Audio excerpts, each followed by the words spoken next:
الحمدللہ وحدہ والصلاۃ والسلام علی من لا نبی بعدہ اما بعد فاعوذ باللہ من الشیطان الرجیم بسم اللہ الرحمن الرحیم۔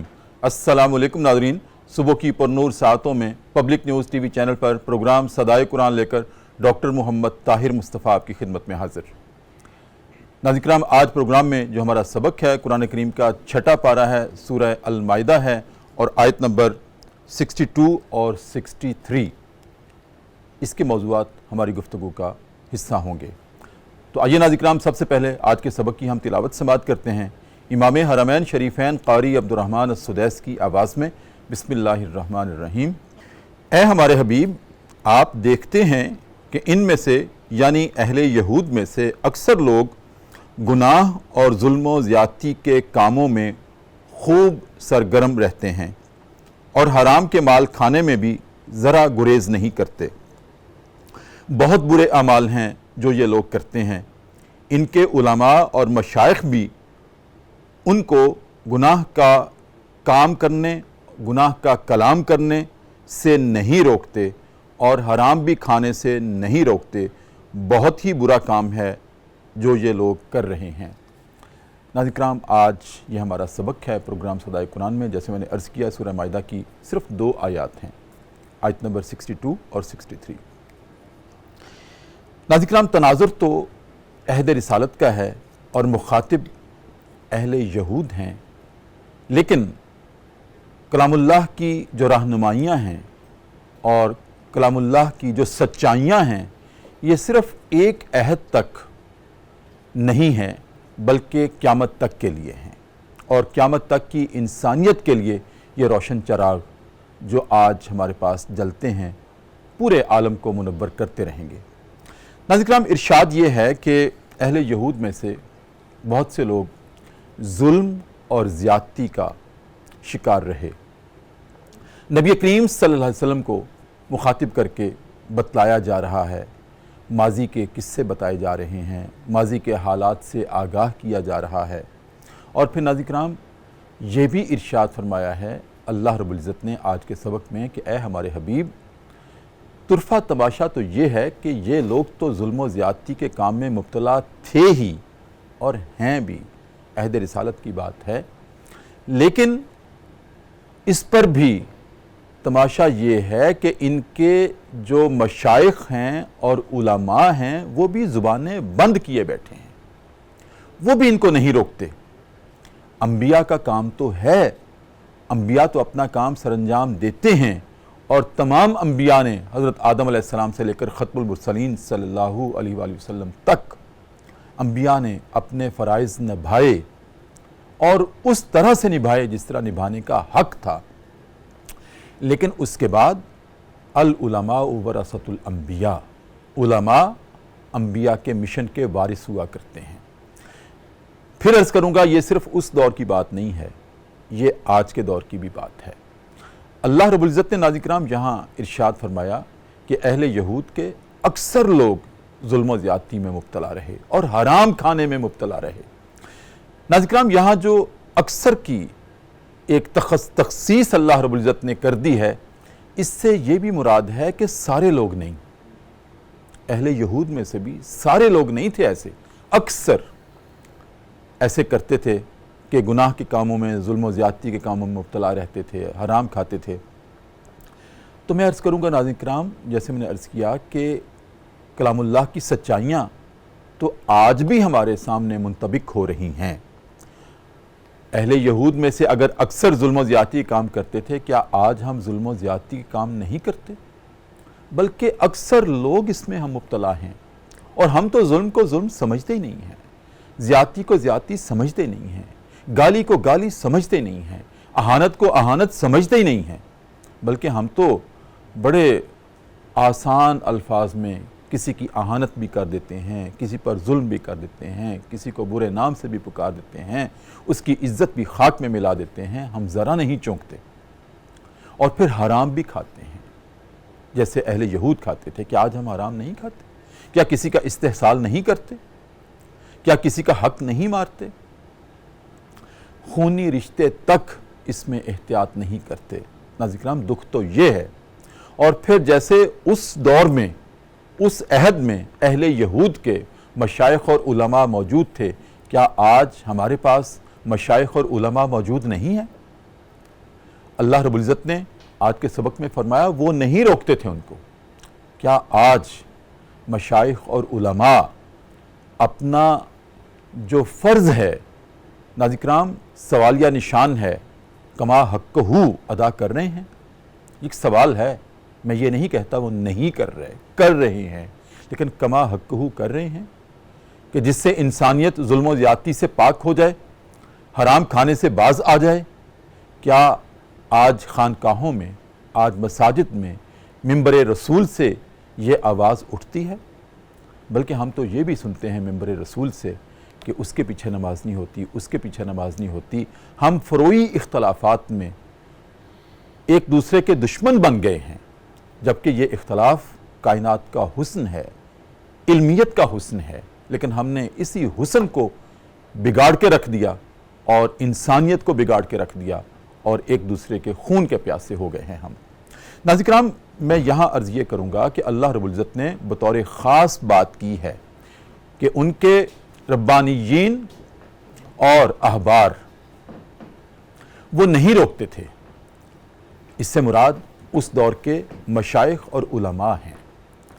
اور میں پھر عرض کروں گا کہ آج ہمارے اندر بھی، ہمارے معاشرے میں بھی، آج کے عہد میں بھی یہ سوالیہ نشان ہے، اور اس کا جواب ہم آج اپنے فاضل مہمانوں سے لیں گے۔ پھر ناظرین کرام ایک اور بہت بڑا سوال ہے جو میں عرض کروں گا اپنے مہمانوں کے سامنے، کہ دنیاوی اعتبار سے اگر کوئی صاحب علم ہے تو اس کے لیے معیار ہوا کرتا ہے، اس کے لیے کرائیٹیریا ہوا کرتا ہے۔ وہ کیا کرائیٹیریا ہوا کرتا ہے؟ اگر کوئی دعویٰ کرتا ہے کہ میں نے ماسٹرز کیا ہے، ہم کہتے ہیں اپنی ڈگری دکھاؤ۔ اگر کوئی کہتا ہے میں نے ایم فل کیا ہے، ہم مطالبہ کرتے ہیں ڈگری کہاں ہے۔ اگر کوئی دعویٰ کرتا ہے میں نے پی ایچ ڈی کی ہے، ہم مطالبہ کرتے ہیں تمہارے پاس ڈگری کہاں ہے پی ایچ ڈی کی، تو وہ دکھاتا ہے۔ اور جب ڈگری ہم دیکھتے ہیں تو ایک معیار طے پا جاتا ہے، ہاں دنیاوی اعتبار سے یہ اپنے شعبے کا عالم ہے، علم رکھتا ہے، جس میں پی ایچ ڈی ہے یا جس میں تخصص ہے۔ اسی طرح ناظرین کرام اگر ہم دینی اعتبار سے دیکھیں تو عالم اس کو کہتے ہیں جس نے باقاعدہ دینی مدارس میں چٹائی پہ بیٹھ کر اپنے اساتذہ سے 8 سال تک زانوئے تلمذ طے کیا ہو، شاگردی کے اعتبار سے اپنے اساتذہ کے سامنے جھک کر، میں پھر کہوں گا چٹائی پہ بیٹھ کے، اصل علم وہی ہوتا ہے جو چٹائی پہ بیٹھ کے حاصل کیا جائے۔ نبی کریم صلی اللہ علیہ وسلم نے بھی اپنے صحابہ کو چٹائی پہ بیٹھ کے علم دیا تھا۔ تو ناظرین کرام ہم اس کو جس نے درس نظامی کیا ہو اس کو عالم کہتے ہیں۔ تو میرا سوال ہے، میں پوچھوں گا اپنے مہمانوں سے، کیا مشائخ، کیا خانقاہوں کے جو پیر حضرات ہیں، مشائخ ہیں، ان کی بھی کوئی کوالیفیکیشن ہے، یا ہر کوئی مشائخ کے دائرے میں داخل ہو سکتا ہے؟ کیا اس کی بھی کوئی تخصیص کے ساتھ کوئی کوالیفیکیشن ہے؟ یہ بھی آج پروگرام صدائے قرآن کا موضوع ہوگا۔ ناظرین کرام ان تمام موضوعات پر گفتگو کرنے کے لیے جید شخصیات پروگرام صدائے قرآن کی زینت ہیں۔ میری دائیں جانب تشریف رکھتے ہیں جناب صاحبزادہ پیر سید منیر علی گیلانی۔ کیونکہ خانقاہوں کی بات ہے اس لیے میں نے تخصص کے ساتھ آج پیر صاحب کو زحمت دی ہے کہ ہماری رہنمائی کریں ان سوالات کے جوابات کی روشنی میں۔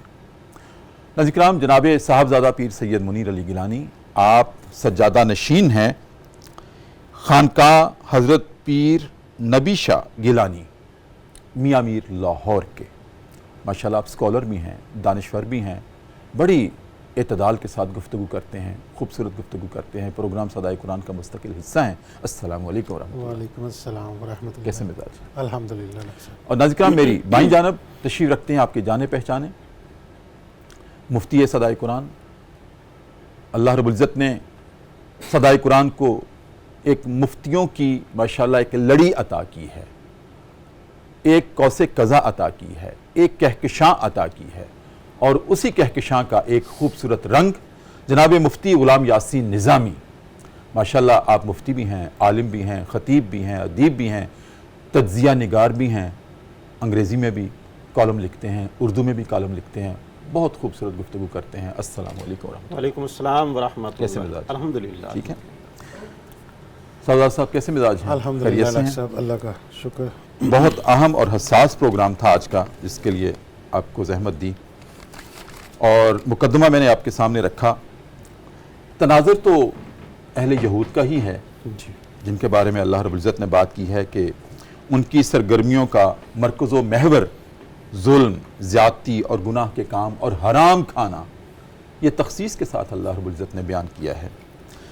کیا آج ہمارے عہد میں بھی یہی رذائل موجود نہیں ہیں؟ یقیناً ہیں. آج ہم بھی گناہ کے کام کرنے سے نہیں کتراتے، ظلم و زیادتی سے نہیں گھبراتے اور حرام کھانے سے نہیں ہچکچاتے. پیر صاحب، میرا سوال یہ ہے، ہمارے ناظرین کو بتائیے کہ اس عہد میں جس عہد کی قرآن کریم نے بات کی ہے حوالے کے طور پر، اس عہد میں اس کے اسباب کیا تھے اور آج اسباب کیا ہیں؟ پھر تدارک کی طرف ہم بعد میں آتے ہیں. اعوذ باللہ من الشیطان الرجیم. بسم اللہ الرحمن الرحیم.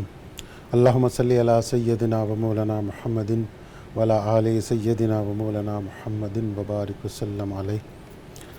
سب سے پہلے ڈاکٹر صاحب، آپ کا پروگرام صدائے قرآن اور پبلک نیوز ٹی وی اور آپ کی ساری ٹیم کو میں شکریہ ادا کرتا ہوں اور خراج تحسین پیش کرتا ہوں کہ اتنا خوبصورت پروگرام اور ماشاءاللہ اس کو لے کے چل رہے ہیں. اور یہ ایک تبلیغ و تدریس کا واحد ذریعہ میں سمجھتا ہوں کہ جو گھر گھر میں ہماری ماؤں، بہنوں، بیٹیوں کے تک پہنچ رہا ہے. ڈاکٹر صاحب، آج کی اس لحاظ سے جو سورۃ مائدہ کی آیت نمبر 62 اور 63 تلاوت کی گئی، پہلی آیت کے بارے میں ہم ابھی ڈسکس کریں گے جس کا آپ نے پوچھا. اس میں ڈاکٹر صاحب یہ آیت تو یہودیوں کے بارے میں نازل کی گئی، لیکن آیت کے اندر جس طرح نبی پاک صلی اللہ علیہ وسلم کو مخاطب کیا ہے اللہ رب العزت نے کہ وَتَرَىٰ كَثِيرٌ مِّنْهُمْ يُسَارِعُونَ فِي الْإِثْمِ، کہ اور آپ ان بکثرت بہت زیادہ، یعنی بہت سے لوگ ان کو دیکھیں گے، یعنی نبی پاک صلی اللہ علیہ وسلم کو مخاطب ہو کر کہا جا رہا ہے. اور آگے جو لفظ استعمال ہوئے ہیں، صفات جو ان کی تھیں، برائیوں کی جو برائیاں تھیں وہ بیان کی ہیں. فی الاسم والعدوان اور وَأَكْلِهِمُ السُّحْتَ لَبِئْسَ مَا كَانُوا يَعْمَلُونَ. یہ تین اس کے اندر چیزیں ہیں. اسم برائی کو کہتے ہیں، گناہ کو کہتے ہیں، نافرمانی کو کہتے ہیں. یعنی اللہ رب العزت کے حقوق میں جو بندہ کمی کرے وہ نافرمانی کے زمرے میں آتا ہے. اور اسم کا لفظ اس میں استعمال کیا گیا. جیسے کچھ لوگ ہیں نماز نہیں پڑھتے، روزہ نہیں رکھتے، حج نہیں کر رہے، زکوٰۃ نہیں دے رہے، یعنی ارکان اسلام کو ہی نہیں وہ کچھ سمجھتے. ان کا تمام ان چیزوں کا تعلق جو ہے نا وہ ذات کے ساتھ ہے. وہ بندے کی اپنی ذات پر ہے کہ وہ گناہ ایسا کر رہا ہے جو اپنی ذاتی طور پہ وہ اس کی ذات کے ساتھ منسلک ہے. اور اسی طرح عدوان جو ہے، عدوان کا معنی جو ہے نا ظلم اور زیادتی ہے، جبر ہے، کہ کسی پر ظلم، زیادتی، جبر کیا جائے. اور اس کا تعلق ڈائریکٹ معاشرے کے ساتھ ہے.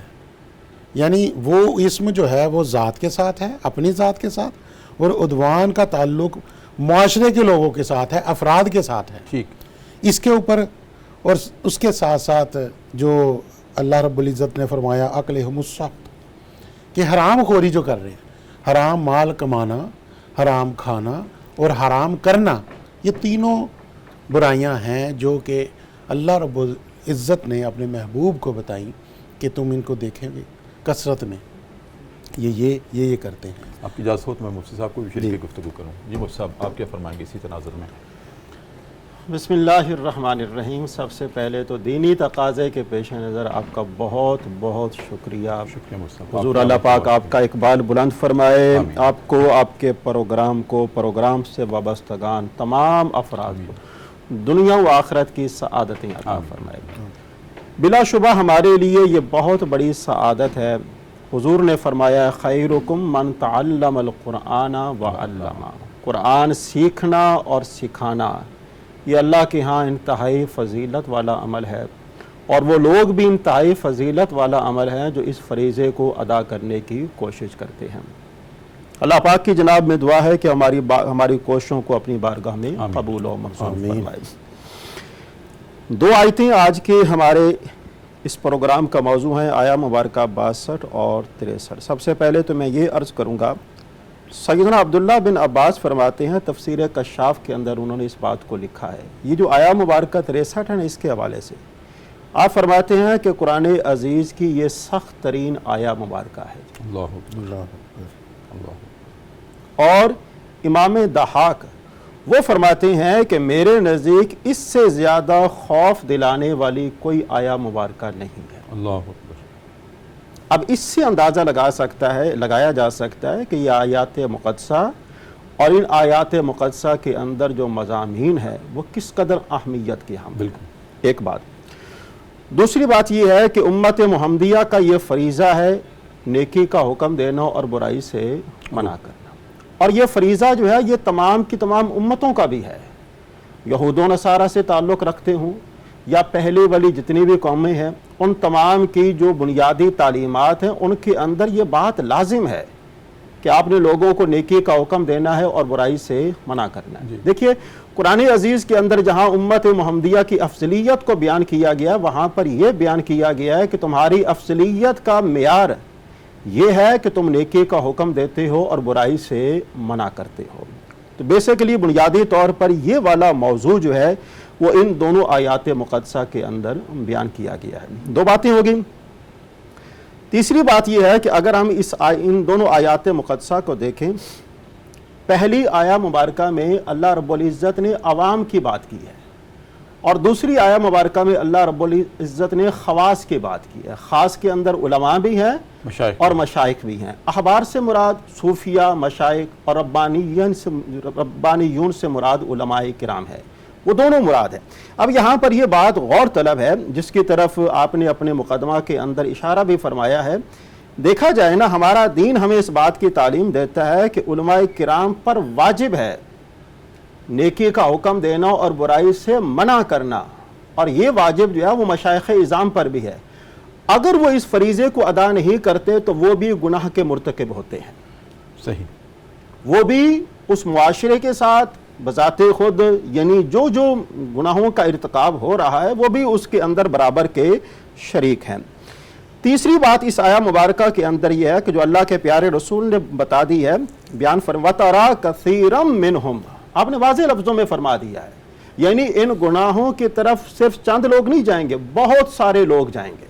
یُسَارِعُونَ فِي الْإِثْمِ، اب یُسَارِعُونَ فِي الْإِثْمِ کا مطلب یہ ہے کہ وہ بڑے شوق سے گناہوں کی طرف کھینچے چلے جاتے ہیں۔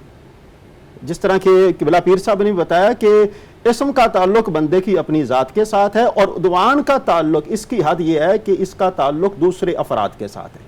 اب خواہ گناہ جو ہے اپنی ذات کے ساتھ، تو اس بات کی بھی ان کو کوئی پرواہ نہیں ہے، اور خواہ گناہ جو ہے وہ کسی دوسرے کی ذات کے ساتھ، اس بات کی بھی ان کو کوئی پرواہ نہیں ہے۔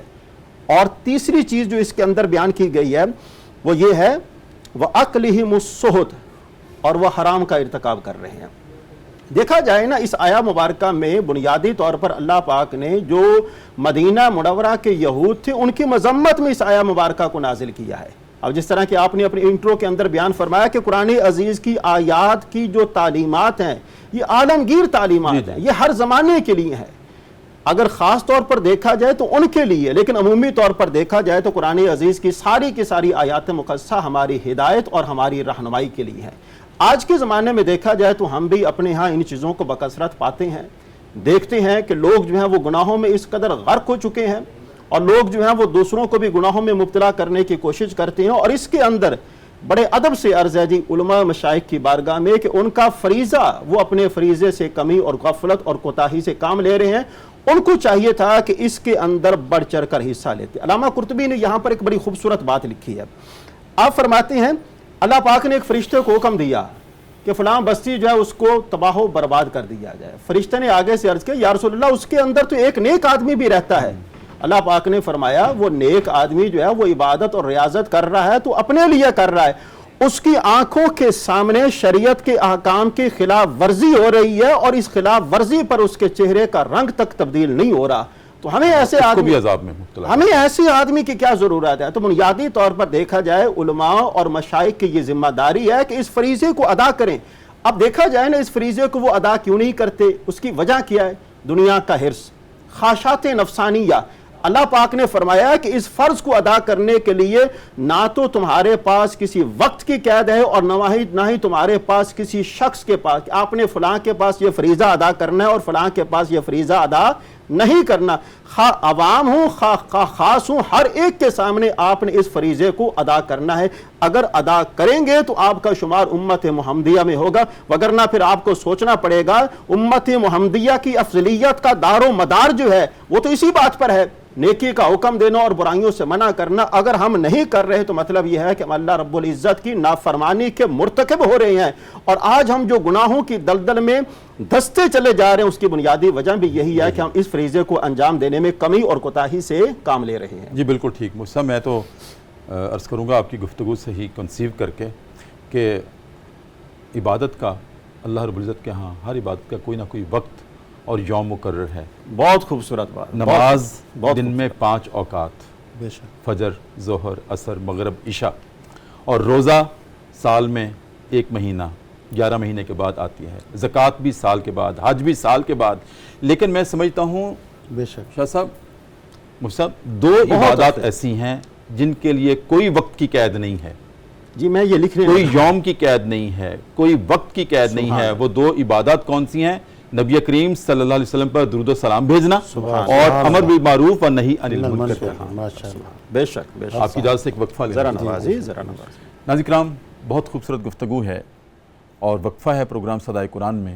وقفے میں ہم جایا کرتے ہیں دربار رسالت میں اور اپنے نبی کریم صلی اللہ علیہ وسلم کی ذات اقدس پر والہانہ انداز میں درود کریم کا نذرانہ پیش کرتے ہیں اور واپس آتے ہیں۔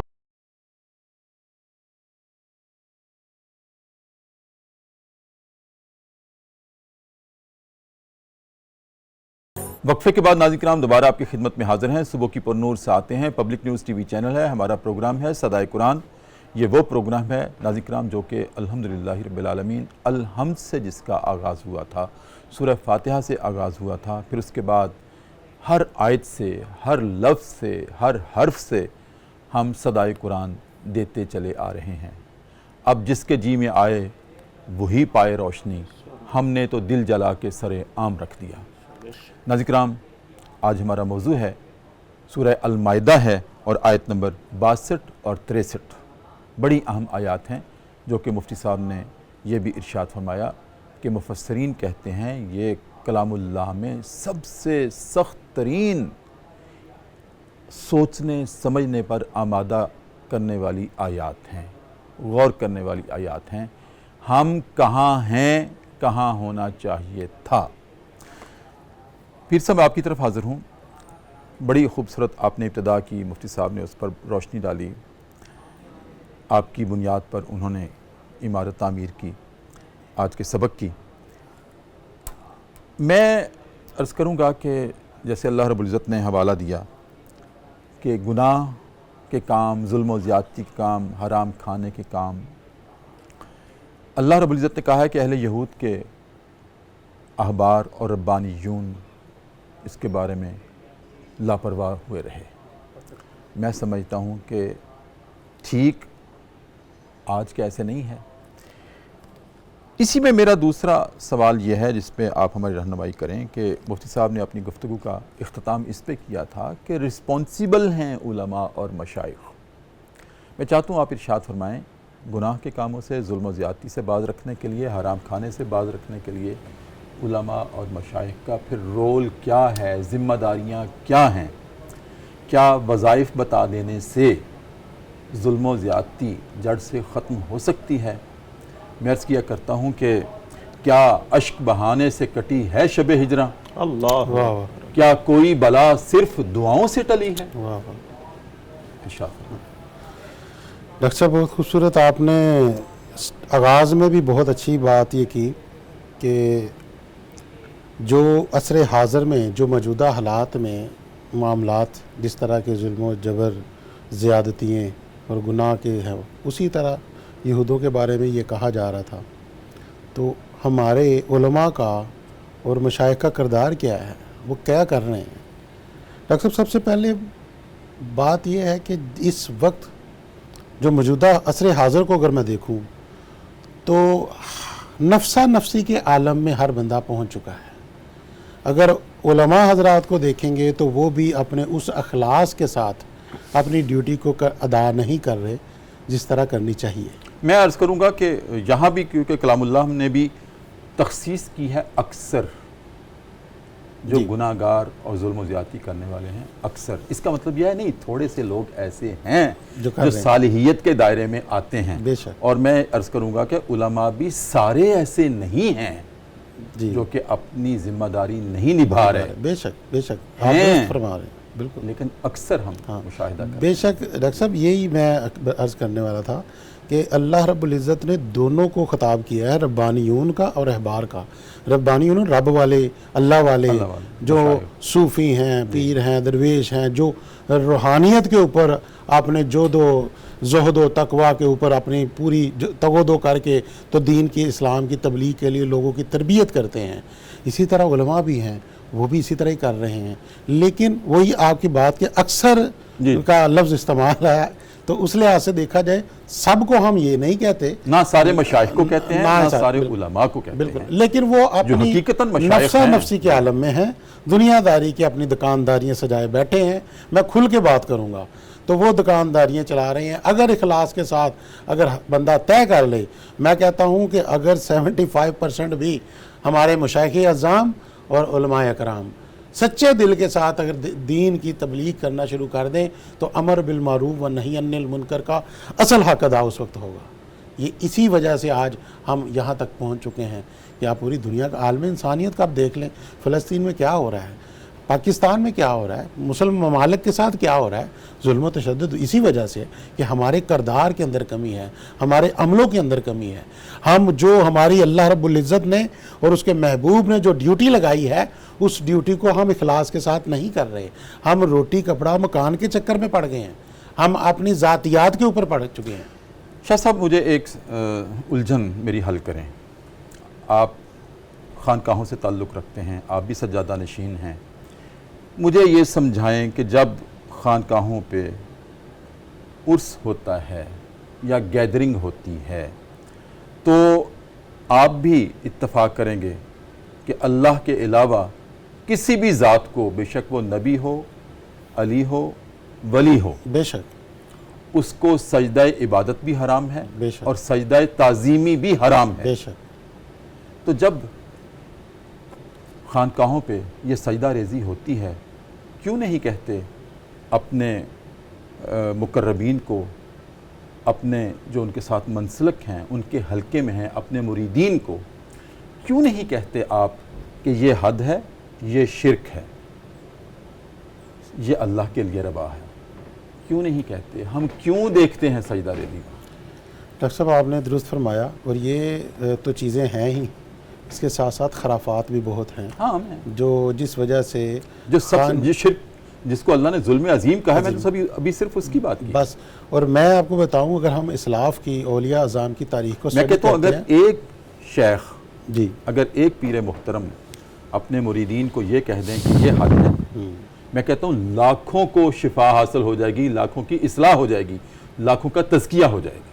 بے شک نہیں ہے. بے شک آپ نے درست فرمایا. میں وہی عرض کر رہا تھا کہ آپ بالکل درست فرما رہے ہیں کہ عرس پہ یا ختموں پہ جو خانقاہوں کے اندر یہ سلسلہ اس کو روکنا چاہیے، اس طرح بالکل نہیں چاہیے. لیکن میں ساتھ یہ عرض کرنا چاہ رہا ہوں کہ اولیاء اعظام کی جتنی بھی آپ تاریخ سٹڈی کریں گے نا، اس میں تمام اولیاء کرام نے توحید کے اوپر سب کو لیسن دیا ہے، وحدانیت کے اوپر رکھا ہے. اور آغاز بھی راہ سلوک پہ جب آغاز ہوتا ہے خانقاہ نظام کے اندر تو جو فقیر ہے، جو درویش ہے، جو صوفی ہے، وہ اس کا پہلا سبق ہی نفی اثبات کا ہوتا ہے، اور اول ذکر لا الہ الا اللہ محمد رسول اللہ ہوتا ہے. اور اس کے معنی کیا ہے؟ لا، بالکل توحید کا ہی لیسن ہے. اور یہ لیسن اس لیے دیا جاتا ہے کہ بندے کی اندر سے جو تبدیلی ہے وہ رونما ہونی شروع ہو جائے، جو اندر اس کے اندر بت ہیں وہ ٹوٹ جائیں.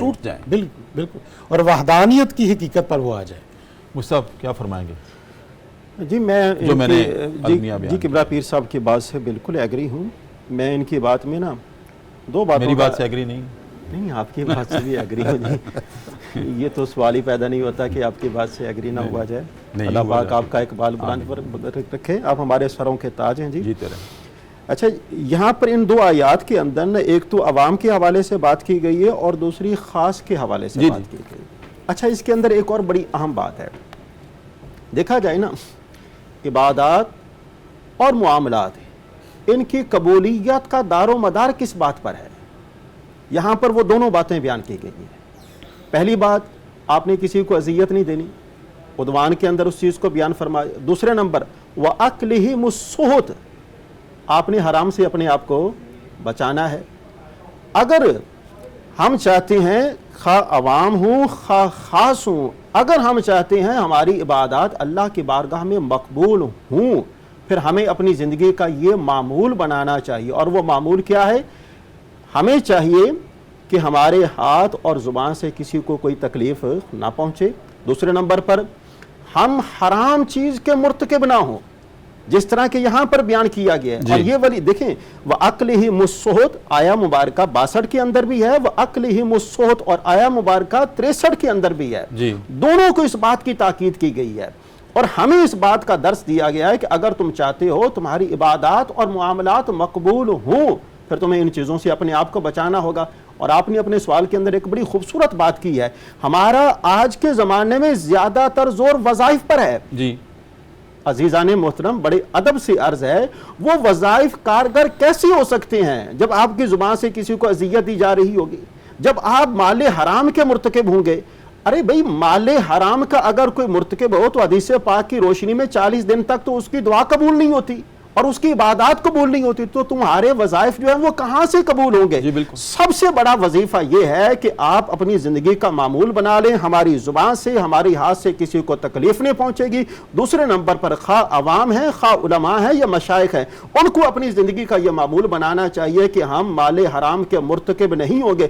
اگر یہ دو چیزیں وہ اپنی زندگی پر اپلائی کر لیں گے، پھر ان کی باتوں کے اندر تاثیر پیدا ہو جائے گی، ان کی نگاہوں کے اندر تاثیر پیدا ہو جائے گی. پھر اس تاثیر کی برکت سے اللہ تبارک و تعالی انہیں امر بالمعروف اور نہی عن المنکر کا فریضہ ادا کرنے کی بھی توفیق عطا فرما دے گا. مسئلہ یہ ہے کہ مال حرام کی وجہ سے غفلت اور کمی کوتاہی ہوتی ہے. مال حرام کی وجہ سے ہمارا جسم جو ہے وہ اللہ کے فرمان پر عمل پیرا نہیں ہو پاتا، تو جس کی وجہ سے ہم ان چیزوں کی وجہ سے، ان باتوں کی وجہ سے ہم لوگ اللہ کے فرمان پر عمل نہیں کر سکتے. تو در حقیقت یہی بات جو ہے وہ اس آیا مبارکہ کے اندر بیان کی گئی ہے. اور ایک اور بات بڑی اہم ہے، یہاں پر ربانیین اور جو مشائخ ہے ان کی بات کی گئی ہے. ان کا خاموشی اختیار کرنا حدیث پاک کی روشنی میں بیان کیا گیا. یہ گونگے شیطان ہے، اور جہاں پر گونگا شیطان ہو وہاں پر شیطان کو اپنا عمل دخل دکھانے کی ضرورت نہیں پڑتی. وہ کہتا ہے کہ بھئی یہی میرا کام جو ہے وہ کر رہے ہیں، اب مجھے یہاں پر آ کر کرنے کی کیا ضرورت ہے. دیکھا جائے نا، ہمیں چاہیے کہ اللہ کی رضا کے لیے اللہ کے فرمان پر عمل کرتے ہوئے اور اللہ کی ذات پہ بھروسہ رکھتے ہوئے، میں زندگی کے اندر 3 باتیں لوگوں کو بڑے یقین کے ساتھ بتاتا ہوں. عزیزان محترم دیکھیے، عزت دینے والی ذات اللہ کی ذات ہے، موت دینے والی ذات اللہ کی ذات ہے، رزق دینے والی ذات اللہ کی ذات ہے. جب آپ کا اس کے اوپر اعتماد اور یقین ہوگا، پھر آپ امر بالمعروف بھی سر انجام دیں گے اور نہی عن المنکر کا فریضہ بھی سر انجام دیں گے. اس کی بنیادی وجہ یہ ہے کہ ہمارا اللہ کی ذات کے اوپر اس طرح کا بھروسہ اور یقین ہے ہی نہیں. ذری سی بات ان کی وجہ سے ہم ان چیزوں کے مرتکب ہو رہے ہیں. جی بالکل ٹھیک. آپ کی اجازت سے ایک اور وقفہ ہے. ناظرین کرام، میں پھر وضاحت کر دوں کہ ہماری گفتگو کا مرکز و محور تمام علماء اور مشائخ نہیں ہیں. جو حقیقتاً علماء ہیں، جو حقیقتاً مشائخ ہیں، اولیاء ہیں، میں سمجھتا ہوں، میں اپنی ذات کی بات بھی کرتا ہوں اور یقیناً میرے فاضل مہمان جو بیٹھے ہیں وہ تائید کریں گے کہ ان کے حقیقتاً جو علماء ہیں اور حقیقتاً جو اولیاء ہیں، ان کے پاؤں کی خاک ہماری آنکھوں کا سرما ہے. میں یہاں تک عرض کیے دیتا ہوں. لیکن جو حقیقتاً اللہ والے ہیں اور اللہ والے مشائخ اور علماء جو حقیقتاً ہوتے ہیں، ان کے تو چہرے کو دیکھ کر آنکھوں سے آنسو ٹپکنے لگتے ہیں. ناظرین کرام، ہم بات کر رہے ہیں کہ اکثر اللہ نے بھی اکثر کا لفظ استعمال کیا ہے، جس سے مراد ہے سارے نہیں. عوام کی بات کی ہے کہ سارے نہیں گناہوں میں مبتلا ہوتے، بلکہ کچھ نیک ہوتے ہیں. اور ہم بھی اکثر کہتے ہیں کہ نیک لوگ کم ہی ہوتے ہیں. تو اللہ نے بھی یہی ارشاد فرمایا ہے کہ نیک بہت کم تھے، اکثر جو ہے وہ نیکی کے دائرے سے نکلے ہوئے تھے، اور اسی طرح جنہوں نے رہنمائی کرنی تھی وہ بھی سارے کے سارے بگڑے ہوئے نہیں تھے اکثر. اور یہی تطبیق آج ہم دیکھتے ہیں، جس کا مشاہدہ کرتے ہیں کہ اکثر ہم دیکھتے ہیں کہ جن کا کام تھا تزکیہ کی صورت میں اور تعلیم و تربیت کی صورت میں ان رذائل سے روکنا، ہمیں لگتا ہے کہ کہیں نہ کہیں ایرر ہے ضرور، ہمیں وہ ڈگ آؤٹ کرنی ہے جس کی ہم صدا لگا رہے ہیں. ناظرین کرام، وقفہ ہے ایک مرتبہ پھر، اور دوبارہ ہم چلتے ہیں دربار رسالت میں اور اپنے نبی کریم صلی اللہ علیہ وسلم کی ذات اقدس پر والہانہ درود کریم کا نذرانہ پیش کر کے واپس آتے ہیں.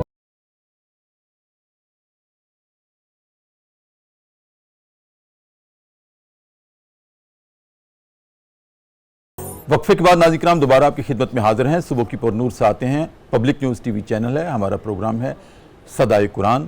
اور ناظرین کرام، آج ہمارا سبق ہے سورہ المائدہ آیت نمبر 62 اور 63، اور قرآن کریم کا یہ 6واں پارہ ہے. پیر صاحب، میں نے مقدمے میں ایک بات عرض کی تھی، مجھے سمجھائیں. جیسے میں نے عرض کیا تھا، دنیاوی اعتبار سے بھی جو اہل علم ہوتے ہیں ان کی کوئی نہ کوئی کوالیفیکیشن ضرور ہوتی ہے. جو دینی اعتبار سے عالم جن کو ہم کہتے ہیں، ان کی بھی 8 سالہ درس نظامی ایک بنیادی کوالیفیکیشن ہے. اس کے بعد تخصص ہے، پھر وہ مفتی بنتے ہیں.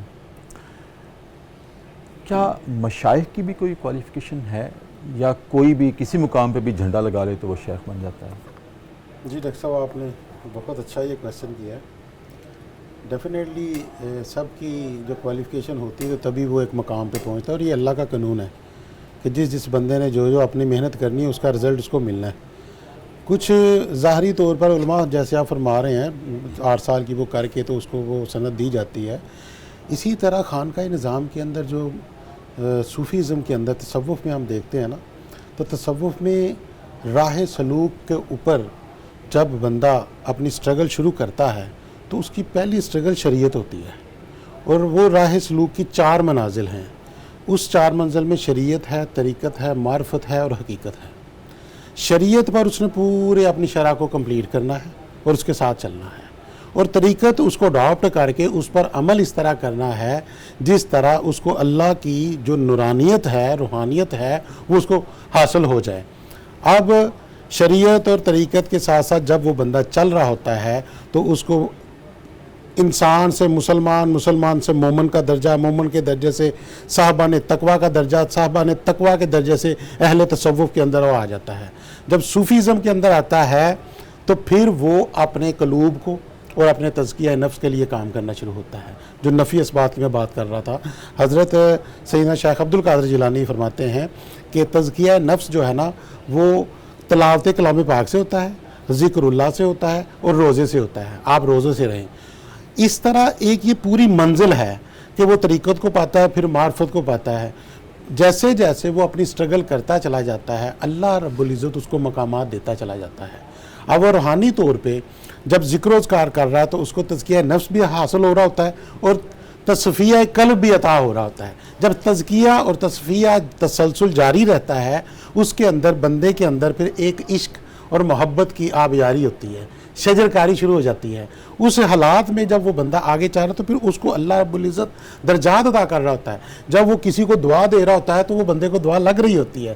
کوئی کہتا ہے کہ جی میرے لیے یہ کرے تو وہ کہتا ہے کہ اللہ تمہارا یہ کام کر دے گا، وہ ہو جاتا ہے. کیوں؟ کیونکہ اس کو اس مقامات پر کن اور فیکن کے مقام حاصل ہوتے ہیں. اللہ صاحب اختیارات اپنے دیتا ہے. ٹھیک.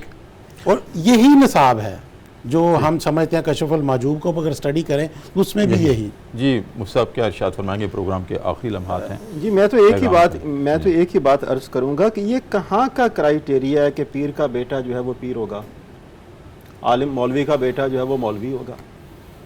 اگر وہ ڈیزرو کرتا ہے، اگر وہ جس طرح کے قبلہ پیر صاحب نے بیان فرمایا، اگر وہ شریعت یہ پہلے نمبر پر ہے. جی لیکن ہم تو وہی مرتبہ کو کام دیتے ہیں. اگر وہ شریعت کے احکام کے خلاف ورزی کر رہے ہیں، میں نہیں سمجھتا کہ وہ اس کو طریقت کے مقام پر اس کو لے جایا جائے. پہلا مقام تو شریعت ہے. جی بے شک. اور اگر وہ نمازیں نہیں پڑھتا، اللہ کے احکام کے خلاف ورزی کر رہا ہے، اس کا اپنے مریدوں کے ساتھ بول چال جو ہے وہ بڑا یعنی غلامانہ اور یعنی آقاؤں والا معاملہ ہے. تو میں تو سمجھتا ہوں کہ نہیں جناب، بڑے ادب سے عرض ہے جی، یہ کہاں کی تعلیمات ہے؟ کیا اللہ کے پیارے حبیب صلی اللہ علیہ وآلہ وسلم کی یہ تعلیم نہیں ہے؟ آپ فرمایا کرتے تھے، صحابہ کرام بیان فرماتے ہیں کہ اللہ کے پیارے رسول ہمارے درمیان بیٹھا کرتے تھے، ہمیں پتہ بھی نہیں چلتا تھا کہ ان میں اللہ کا رسول کون ہے۔ اللہ اکبر۔ تو آج کے زمانے میں دیکھا جائے پیروں نے تو خود کو بادشاہ بنا رکھا ہے جی، اور مریدوں کے ساتھ جناب ایسے بڑے ادب سے عرض ہے، ایسے کر کے وہ جا رہے ہیں جی۔ نہیں، ایسا نہ کریں، اب شریعت کی تعلیمات پر عمل کریں، شریعت کا مذاق نہ بنائیں جی۔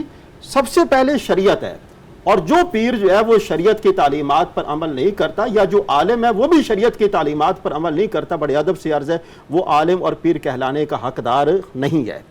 اس لیے اللہ کو جان دینی ہے اور اللہ کے فرمان پر عمل کرنا یہ بنیادی فریضہ ہے۔ جس طرح کہ میں نے عرض کیا، دیکھا جائے نا، کوئی پیر ہو کوئی فقیر ہو، آپ نذرانہ اکٹھا کریں جو مرضی کریں، لیکن اس سے اپنی عالی شان بلڈنگیں بنوانا اور بڑی عیش و عشرت کے سامان خریدنا، یہ کہاں کا انصاف ہے جی؟ آپ وہ جو نذرانے اکٹھے کر رہے ہیں ان نذرانوں سے آپ کو چاہیے کوئی مدرسے بنائیں، بچوں کی کتنی ایسے خواتین ہیں اپنے مرید ہیں ان کی کفالت کا اہتمام کریں، لیکن ان کو اپنی ذاتی آسائشات کے اوپر خرچ کرنا یہ دین کی تعلیمات نہیں ہے۔ میں بار دیگر عرض کروں گا کہ خدارہ ان چیزوں پر ذرا توجہ دیجئے، اپنی آخرت جو ہے اس کو بہتر بنانے کی کوشش کیجئے، اور جس شخص کو اپنی آخرت کی فکر ہوگی وہ بندہ اپنے مریدین کی آخرت کی فکر کرے گا۔ حضور غوث اعظم کو دیکھ لیجئے، شیخ عبد القادر جیلانی کو دیکھ لیجئے، بابا فرید الدین کو دیکھ لیجئے، انہوں نے اپنی مریدین کو پیغام کیا دیا؟ وہ یہی پیغام دیا، اللہ کے ساتھ اپنا تعلق مضبوط بنانا ہے، اور اللہ کے بندوں کے ساتھ اپنا تعلق مضبوط بنانا تو اس کا بہتر طریقہ کار کیا ہے؟ آپ ان کی ضروریات کو پورا کریں، آپ ان کی خدمت کریں، اور جو نماز، روزہ، حج، زکوٰۃ، ان تمام چیزوں کی جو تعلیم دی ہے، ان تعلیم دینے کا بنیادی مقصد ہی یہی ہے۔ بالکل۔ اور آج کے زمانے میں دیکھا جائے بڑے ادب سے عرض ہے یہ چیزیں جو ہیں وہ مفقود ہوتی نظر آ رہی ہیں۔ اس میں میں تھوڑی سی بات ایڈ کر دوں گا کہ اولیاء اعظام کی اگر تاریخ پڑھ لیں گے نا تو ہمارے اس طرح کے سب پیر تو ایسے نہیں ہیں نا، مطلب چند پیروں نے خانقاہوں کو بھی بدنام کر رکھا ہے اور تصوف کو بھی خراب کر دیا۔ جی میں تو کہتا ہوں کہ مرشد لاہور کی بات کی، بالکل، یا مرشد پاک پتن کی بات کی، یہ جتنے ہمارے مرشد ہیں، اولیاء ہیں، ان کی تاریخ کا آپ جائزہ لیں تو لاکھوں کافروں کو اپنے ہاتھوں پہ مسلمان کیا ہے انہوں نے۔ بے شک خواجہ معین الدین چشتی میری رحمۃ اللہ علیہ، تو ہم نے کیا کیا ہے؟ غور طلب بات ہے۔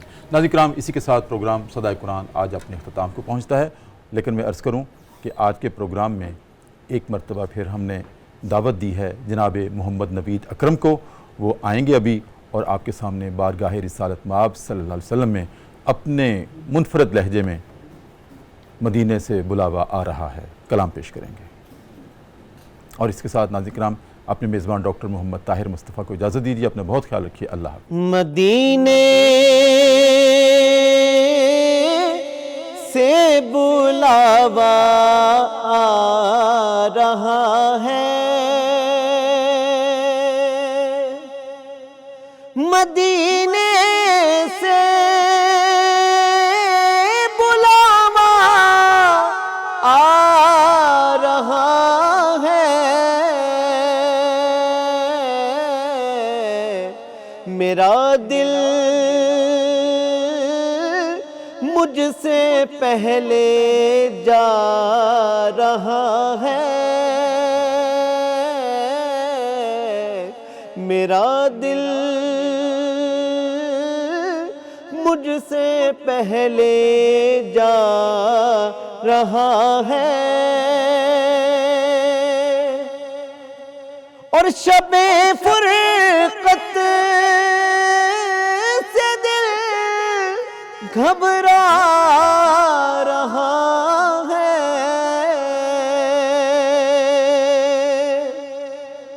شب فرقت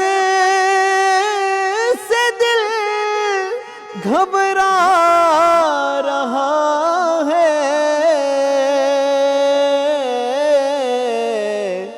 مدینہ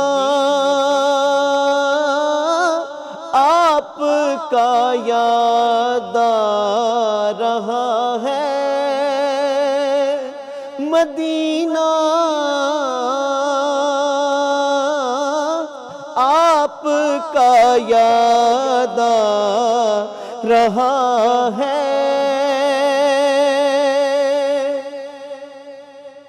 یہاں مرضی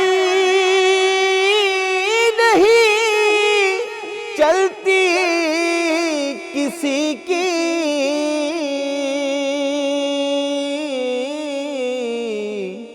مدینے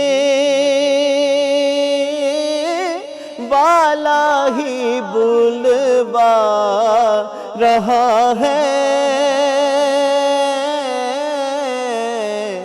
مدینے والا ہی بلوا رہا ہے، نوازوں کا صدقہ بانٹتے ہیں، نوازوں کا وہ صدقہ بانٹتے ہیں،